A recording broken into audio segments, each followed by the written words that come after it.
नमस्कार दोस्तों, कैसे हैं आप सब। Welcome to Adhyatm academy the way to success.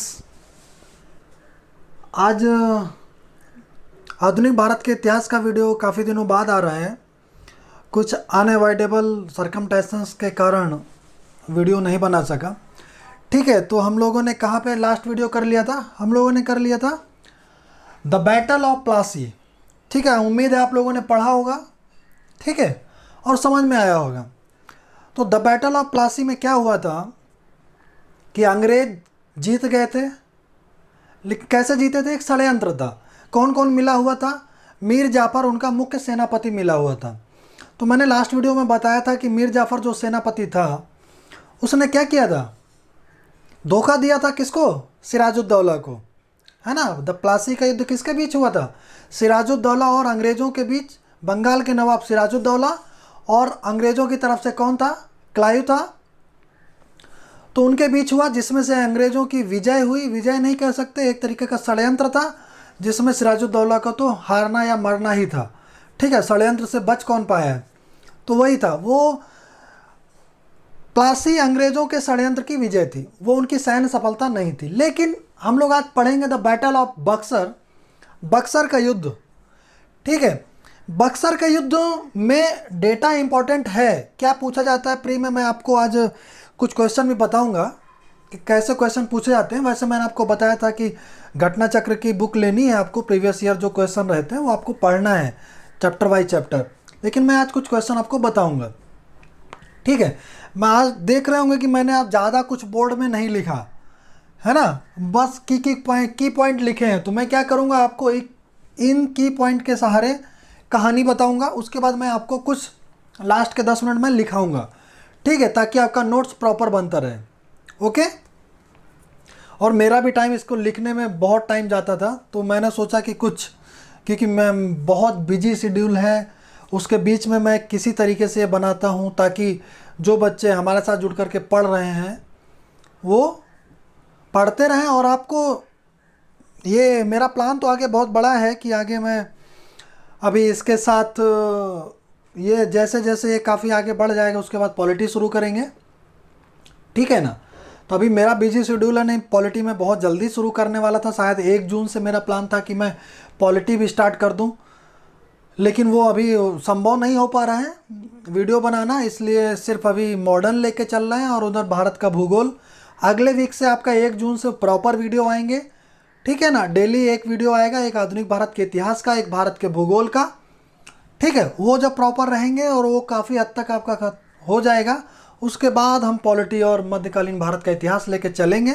आप चिंता मत करिए, आपको अगर यूपी पीसीएस आप दे रहे हैं, ठीक है, तो यूपी पीएससी में प्री होने तक बहुत कुछ हो जाएगा जीएस, और वो भी सब हम लोग ओपन वीडियो डाल रहे हैं फ्री में, ठीक है। आपको ऐसा कहीं पे नहीं मिलेगा इतना प्रॉपर तरीके से, और सारी चीज़ें A to Z हम ख़त्म कराएं, कोई चीज़ बीच में नहीं छूटेगी।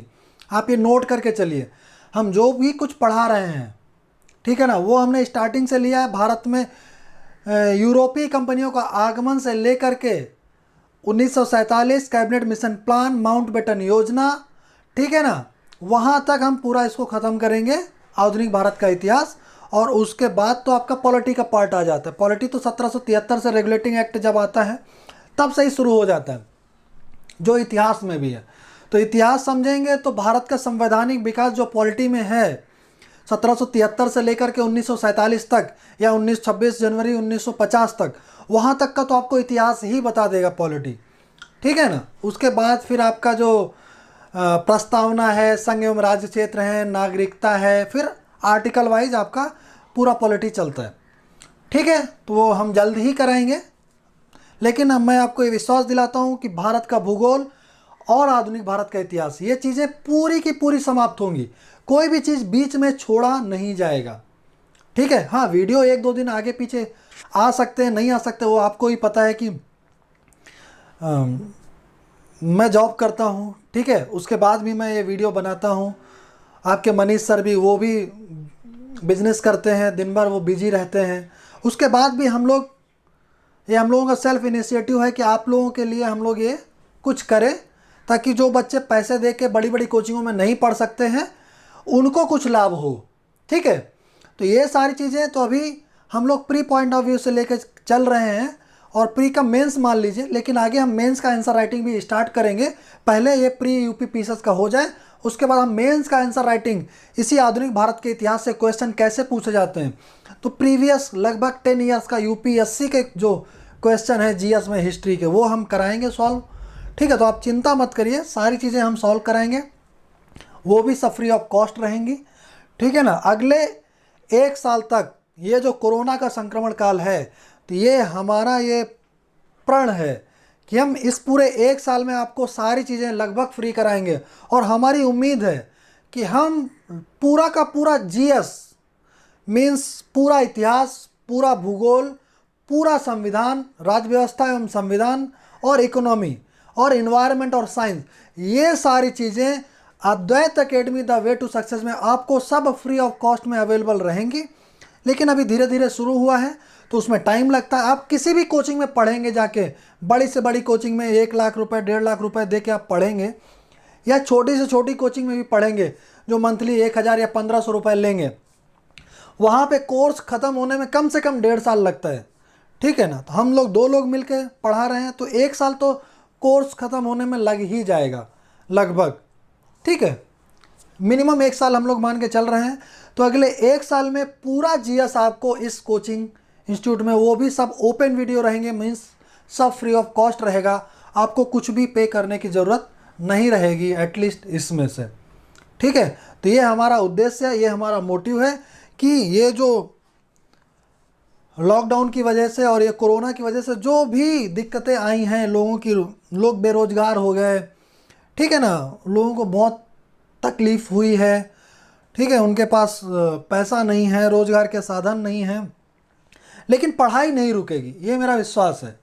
ठीक है, ये आपका रुकने वाला नहीं है। पूरा जीएस, आप कोई भी वनडे एग्ज़ाम ले लीजिए, मैं बार बार उसको दोहराना नहीं चाहता, कोई भी वनडे एग्ज़ाम जिसमें जीएस आता है आपको हम पूरा का पूरा करा के देंगे। और इवन देन यूपी पीएससी और यूपीएससी तक के भी जो स्टैटिक क्वेश्चन रहते हैं, करंट की बात नहीं कर रहे, करंट तो हम लोग अलग से कराएंगे ही। स्टैटिक क्वेश्चन जो रहते हैं, जो आपके मेन 4 पिलर हैं जीएस के, history, geography, polity and economy, वो सब कराएंगे हम लोग 100%, और इन्वायरमेंट भी कराएंगे और जनरल साइंस भी कराएंगे। तो आप लोग चिंता मत करिए, और बना तो हम साइंस एंड टेक भी करा देंगे, चिंता की कोई बात नहीं। ठीक है, तो ये हमारा उद्देश्य है। अभी मैंने थोड़ा इसमें चेंज किया है कि मैं अभी पूरा बोर्ड में, मेरे पास इतना टाइम नहीं है कि मैं इसमें लिख पाऊँ। मैंने कोशिश की थी, क्योंकि अभी आपको पता है कि लॉकडाउन एकदम से अभी नॉर्मल हो गया है, तो अभी जॉब वगैरह प्रॉपर जाना पड़ता है, तो अभी ये सब लिखना उतना पॉसिबल नहीं है, मेरे पास इतना टाइम नहीं मिलता है, और मुझे सेल्फ स्टडी भी करनी रहती है खुद का भी। ठीक है ना, तो ये सब चीज़ें हैं। तो इसमें से मैं आपको लास्ट के 10 मिनट में आपको नोट्स से मैं आपको लिखा दूंगा। ठीक है, तो वो आपको हेल्प करेगा। और उसके पहले मैं ऐसा की पॉइंट इसमें लिखूंगा जिसके सहारे मैं पूरी एक कहानी डिस्कस करूंगा, आपको समझ में आएगा। ठीक है, और मैं लास्ट के 10 मिनट आपको पूरा नोट्स एक स्पीड में बोल दूंगा, आप वीडियो को धीरे धीरे करके या पॉज करके आप लिख लीजिएगा। मैं रिपीट नहीं करूंगा, मैं एक बार बोलूँगा और आगे बढ़ता चला जाऊँगा। अगर उसमें कोई डाउट है तो मैं यहाँ समझा दिया करूँगा। ठीक है, तो ऐसा हमारा आगे की जो पढ़ाने का स्ट्रक्चर है वो वैसा रहेगा, ताकि टाइम बचे मेरा भी और आपका भी, कोई लॉस ना हो और आप भी अच्छे से लिख सकें। ओके, ठीक है, तो हम लोग आते हैं अपने टॉपिक पे। क्या है? The battle of Buxar. Buxar का युद्ध बहुत इंपॉर्टेंट है।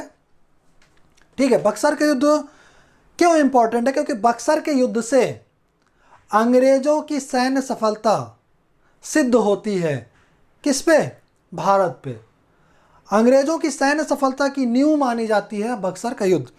प्लासी का युद्ध तो षड्यंत्र था। मीर जाफर को, राय दुर्लभ को, यार लतीफ़ को, इन सबको उन्होंने मिलाया, एक गुट बनाया। किसका? नवाब के विरोधी जो सिराजुद्दौला थे, और षड्यंत्र करके जीत लिया। लेकिन जो बक्सर का युद्ध है वो प्रॉपर उनकी सैन्य सफलता है। मीन्स भीषण युद्ध हुआ दोनों पक्षों में। कह सकते हैं कि एक तरफ त्रिगुट था, मीर कासिम, मुगल सम्राट शाह आलम द्वितीय और आपका अवध के नवाब शुजाउद्दौला, ये एक त्रिगुट एक साथ था। और दूसरी तरफ अंग्रेज थे, और अंग्रेज कौन था? Hector Munro. तो हम आते हैं, पहले कहानी शुरू करते, देखते हैं। मैंने बताया कि मीर जाफर कौन था, सेनापति था, किसका सेनापति था मीर जाफर, सिराजुद्दौला का। सिराजुद्दौला मर गया, इसने षड्यंत्र किया और अंग्रेज़ों ने इसको क्या बना दिया, नवाब। अंग्रेज़ों ने जब मीर जाफ़र को नवाब बना दिया तो मीर जाफ़र कब से कब तक रहा, 1757 से 1760 तक रहा। ठीक है, हुआ क्या, अभी इसकी कहानी देखते हैं। मीर जाफ़र ने क्या किया, अंग्रेज़ों को बहुत सारा धन दिया। ठीक है, क्लाइव को 50 लाख रुपए और कितने हज़ार पाउंड रुपए दिए कंपनी को, ये सब करके बहुत उसने पैसा दिया। मीन्स बंगाल को एकदम लूटने पे ये लोग उतारू थे। कौन, अंग्रेज़ लोग। उनका मेन उद्देश्य था कि हम ज़्यादा से ज़्यादा पैसा यहीं से बनाएं और यहीं पे व्यापार करें। समझ रहे हैं, पहले क्या होता था कि इनका अमेरिका से ये लोग क्या होते थे, अमेरिका से ये लोग सोना चांदी ये कीमती धातुएं लाते थे। वो कीमती धातुएं भारत में लाते थे ये लोग और भारत में वो देते थे और यहाँ से सूती कपड़े, रेशम, सोरा ये सब चीज़ें खरीदते थे और वापस बेचते थे। ये इनका एक बिजनेस था, व्यापार था। लेकिन वहाँ की गवर्नमेंट ने बोला कि ये क्या कर रहे हैं आप अपने देश के इतनी कीमती, अभी जैसे डॉलर है, अभी क्या है डॉलर, पहले क्या था, जो जिससे पूरे विश्व में लगभग व्यापार होता था वो मुद्रा थी आपकी सोना और चांदी। ठीक है, तो जैसे अभी डॉलर है वैसे पहले सोना और चांदी थी। तो ये सोना और चांदी वहाँ से बहुत बड़ी मात्रा में भारत में आता था। ठीक है, पुर्तगाली भी लाते थे, डच भी लाते थे। ये सब लोग, डच को तो आप पता है वो किस तरीके से व्यापार करते थे, मैंने वो पढ़ा चुका हूँ, अभी वहाँ पे नहीं जाएंगे नहीं तो वीडियो बहुत लंबा हो जाएगा। ठीक है, तो क्या होता था कि सोना चांदी लाते थे। तो अंग्रेज़ों सोच रहे थे कि ऐसा क्यों ना किया जाए कि हम भारत में ही पैसा बनाने लगे, मतलब भारत से ही पैसा लें और भारत से ही सामान खरीदें और उसको यहाँ पे लाएं। हमारा यहाँ से सोना और चांदी कुछ ना ले जाना पड़े। कहाँ से, ब्रिटेन से। उसके लिए इनको क्या चाहिए थी, राजनीतिक सत्ता, टैक्स वसूलने की इनके पास अधिकार चाहिए थे। कैसे पैसा आता है, गवर्नमेंट के पास पैसा कैसे आता है, टैक्स से आता है ना। चुंगी लगाते थे पहले, जजिया लगता था, कुछ ना कुछ टैक्स सिस्टम रहता है। अभी भी आपका क्या हुआ, टैक्स सिस्टम है। जैसे अभी आपका अल्कोहल खोला गया लॉकडाउन में, किस लिए खोला गया, क्योंकि रेवेन्यू जनरेट हो, किसको, स्टेट गवर्नमेंट्स को।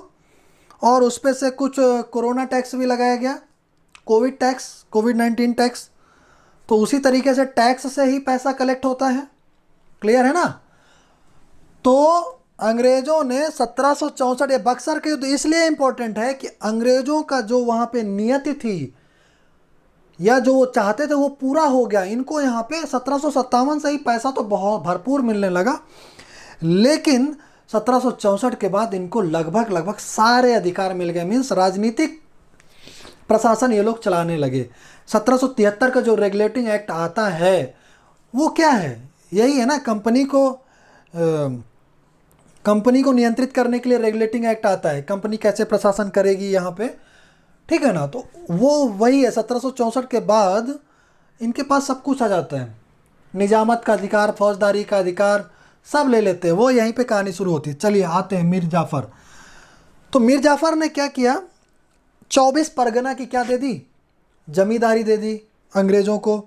ठीक है, उसको क्या बोलते हैं, क्लाइव की जमींदारी भी बोलते हैं। 24 परगना की जमींदारी को क्लाइव की जमींदारी भी बोलते हैं। ठीक है, और बहुत सारा पैसा उनको दिया। फिर हुआ क्या, मतभेद कैसे शुरू हुआ, ये हटाया क्यों गया मीर जाफ़र, हुआ क्या, उसकी कहानी समझते हैं। बाकी तो मैं पॉइंट अभी लिखा दूंगा आपको। मीर जाफ़र क्या हुआ, इससे अंग्रेज इतना पैसा लेने लगे, इसका पैसा बचा नहीं। और उधर फारूक सियर ने जो 1717 ठीक है ना, 1717 में फारूक सियर ने जो दस्तक जारी किया था, जो फरमान जारी किया था, उसको क्या बोलते थे, दस्तक, कि इनको व्यापार मुक्त कर दिया था 3000 रुपये वार्षिक के बदले, आपको पता है। तो लेकिन ये लोग बहुत फ़ायदा उठाते थे। अधिकारी क्या करते थे, जो उनके, ये किसको मिला था दस्तक, कंपनी को, लेकिन फ़ायदा अधिकारी भी उठाते थे। उस दस्तक का उपयोग अधिकारी पर्सनल व्यापार भी करते थे। कंपनी अलग से व्यापार कर रही थी, लेकिन अधिकारी क्या होता था, कुछ अपना वो भी माल खरीदते थे और वहाँ जाके बेचते थे। तो अधिकारी भी दस्तक का दुरुपयोग कर रहे थे। मीर जाफ़र उन अधिकारियों से टैक्स नहीं ले पा रहा था, तो इनके पास रेवेन्यू आ नहीं रहा था। किसके पास, मीर जाफ़र के पास रेवेन्यू ही नहीं आ रहा था। तो अभी प्रॉब्लम हो गई, इनका पैसा कहाँ से आएगा मीर जाफ़र के पास, क्या करेंगे मीर जाफ़र।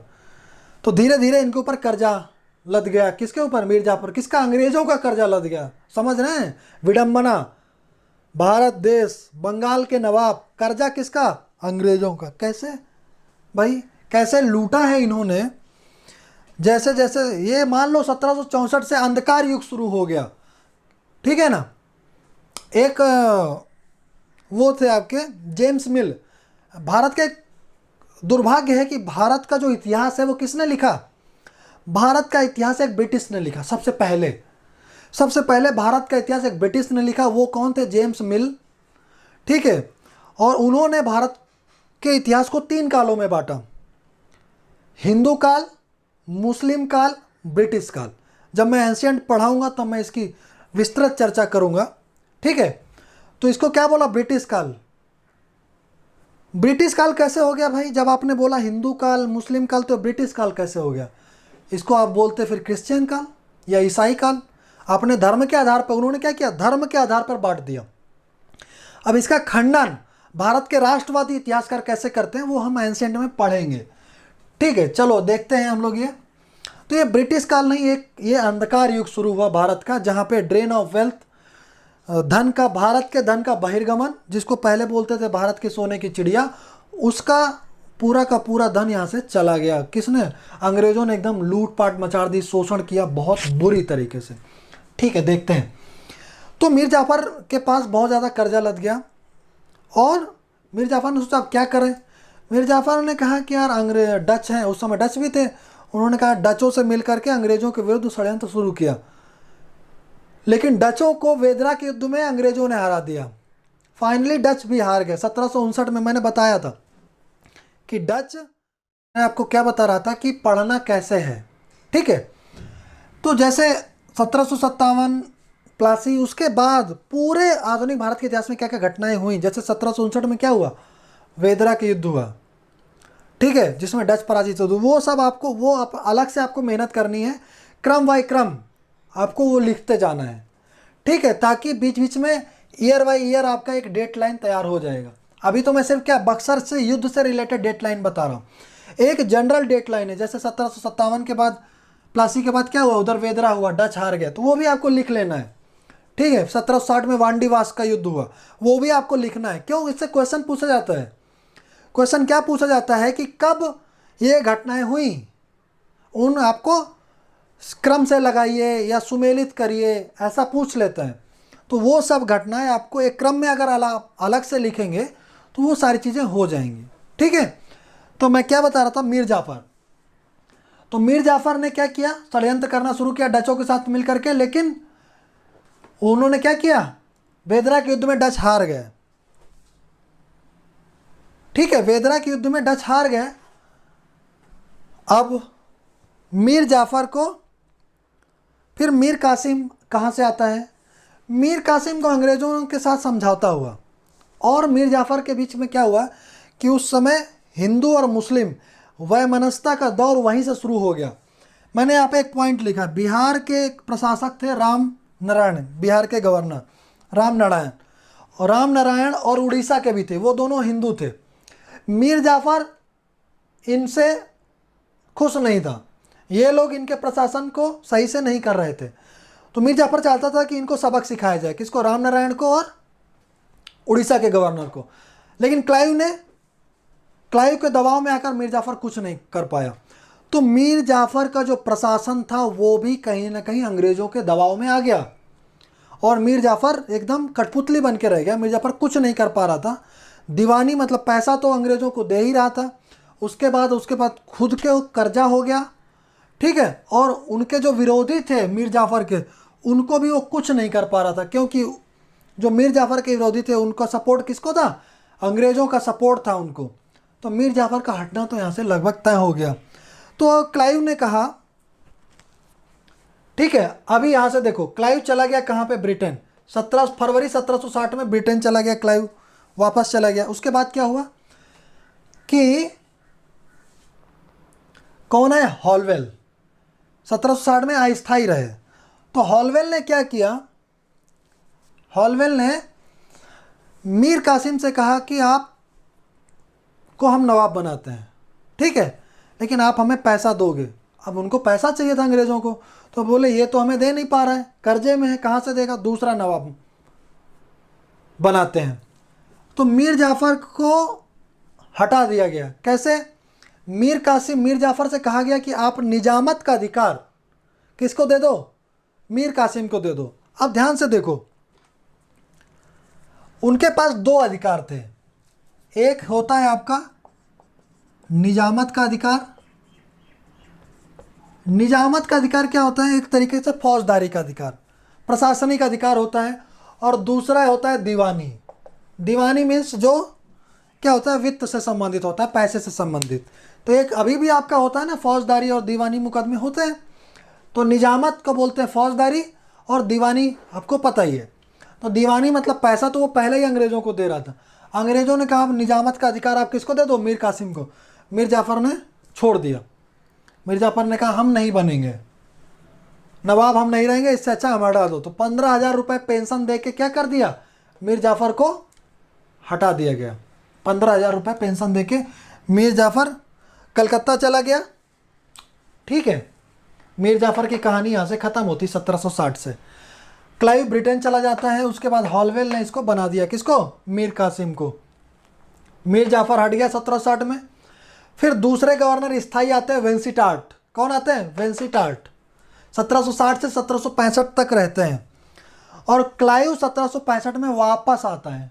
क्लाइव 1765 में वापस आता है। ठीक है, तो इसका मतलब क्या हो गया कि वेंसीटार्ट के समय क्या होता है आपका, बक्सर का युद्ध। ठीक है, गवर्नर कौन था, वेंसीटार्ट महोदय। ओके, मीर जाफ़र हट गया। अभी आते हैं मीर कासिम। तो मीर कासिम अभी मोटा मोटा इतना समझो, मैं अभी लिखा दूंगा कि मीर कासिम ने इनको बहुत सारा पैसा दिया। कितना पैसा दिया, 17 लाख। और वो सब छोड़ देते हैं, वो इतना इंपॉर्टेंट नहीं, क्वेश्चन पूछा नहीं जाता वहाँ से। तो मीर कासिम ने इनको पैसा दिया, किसको, अंग्रेज़ों को। और क्या हुआ, मीर कासिम ने अपनी राजधानी मुर्शिदाबाद से मुंगेर स्थापित कर दी। ये सबसे बड़ा परिवर्तन था। क्या किया इन्होंने, राजधानी कहाँ से कहाँ स्थापित कर दी, मुर्शिदाबाद से मुंगेर।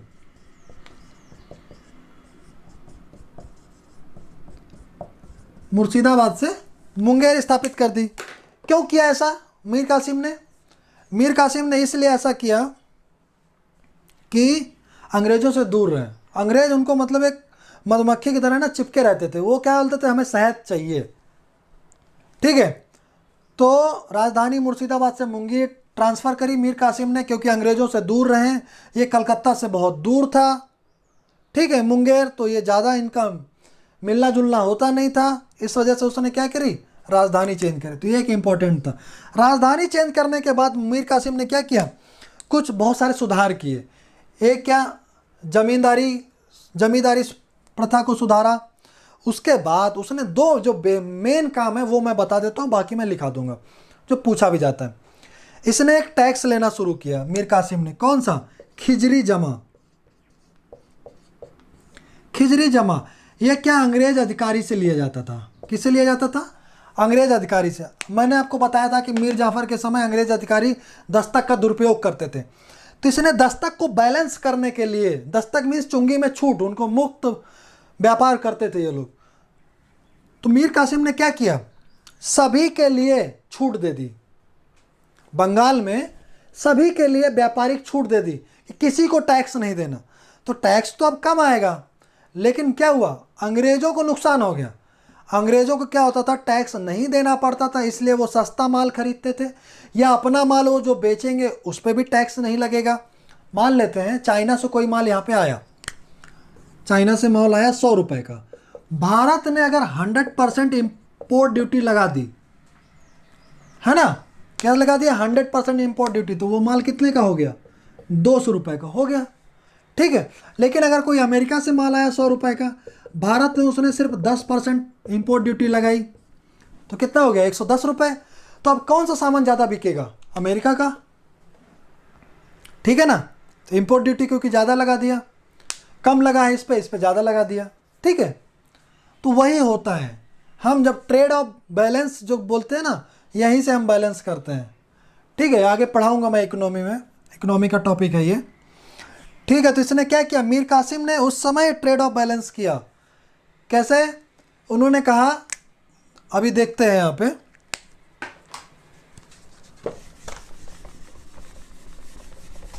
हाँ देखो, अंग्रेज कोई चीज़ 100 रुपए में खरीदते थे, टैक्स कितना देना पड़ता था उनको? 0। तो उनको कितना में मिला?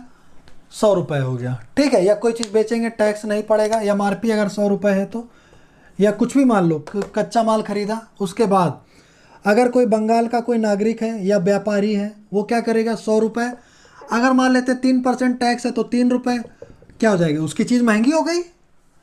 तो किसकी चीज़ ज़्यादा बिकेगी या कौन ज़्यादा सस्ते में खरीदेगा? अंग्रेज। ठीक है, तो ये प्रॉब्लम थी। उसने क्या किया, इसको भी 0 कर दिया, बोला अब किसी को टैक्स ही नहीं देना। तभी क्या हो गए, अंग्रेज और बंगाल के नागरिक वो सब एक ही धरातल पर आ गए, दोनों को अभी समान अवसर मिल गए, चीज़ों के जो रेट था वो बराबर हो गया। अंग्रेज़ों को इससे नुकसान होने लगा। ठीक है, और अंग्रेज अधिकारियों से वो क्या लेने लगा? खिजरी जमा कर। एक खिजरी जमा क्या है? टैक्स है जो अंग्रेज अधिकारियों से लिया जाता था, जो पहले नहीं देते थे मीर जाफ़र के समय, क्योंकि वो दस्तक का दुरुपयोग करते थे। तो ये हो गया। अभी देखो, ये 2 काम हुए। उसने राजधानी चेंज करी और वहाँ पे उसने क्या किया? तोपें और तोड़दार बंदूकें, ठीक है ना, तोपें और तोड़दार बंदूकों का कारखाना स्थापित किया। कहाँ पे? मुंगेर में। वो पूरी अपनी तैयारी कर रहा था। और मीर कासिम सबसे योग्य शासक था बंगाल के नवाबों में। जैसे अलीवर्दी खां था, वैसे ही मीर कासिम था, बहुत योग्य शासक था मीर कासिम। ठीक है ना।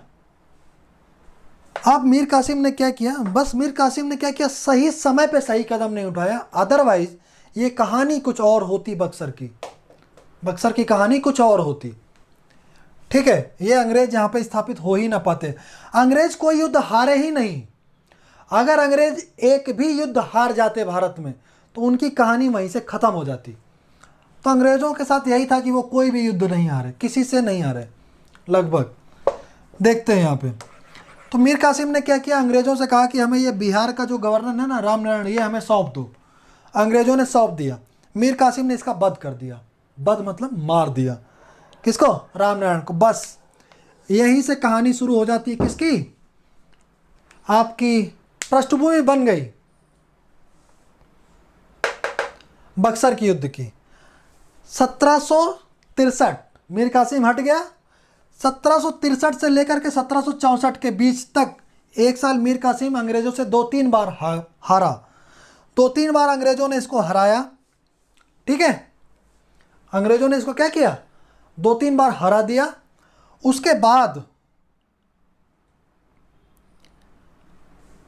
मीर कासिम भागते भागते कहाँ गया? अवध।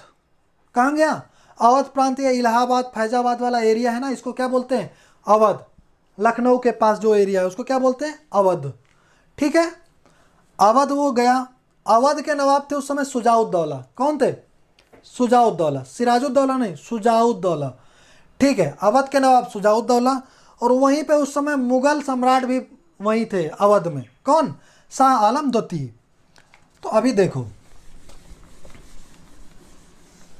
मैं आपको इस वीडियो में पूरी कहानी बता देता हूँ और अगले वीडियो में मैं इसको प्रॉपर लिखा दूंगा। ठीक है, आप उसको कोई प्रॉब्लम नहीं होगी। ठीक है, चलो देखो, अभी ये 1763 में ये हट गया। कौन? मीर कासिम। ठीक है, और बक्सर की युद्ध होता है 22 अक्टूबर 1764 में। तो 1764 में इसने त्रिगुट बनाया। त्रिगुट में कौन कौन थे? मीर कासिम खुद,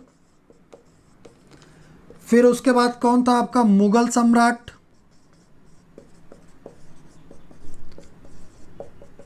शाह आलम द्वितीय। मुगल सम्राट शाह आलम द्वितीय। और कौन था? अवध के नवाब शुजाउद्दौला। ठीक है, अवध के नवाब शुजाउद्दौला। ये हो गए एक तरफ।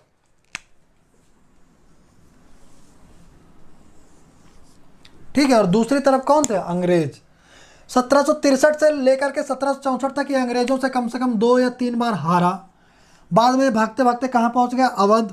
अवध में इन्होंने शरण ली और उनको बोला कि हम लोग एक त्रिगुट बनाते हैं और अंग्रेज़ों के खिलाफ युद्ध करते हैं। ठीक है, एक कहानी ये हो गई। उधर क्या हुआ? मीर कासिम हटा तो मीर जाफ़र को फिर नवाब बना दिया गया। क्या बना दिया गया?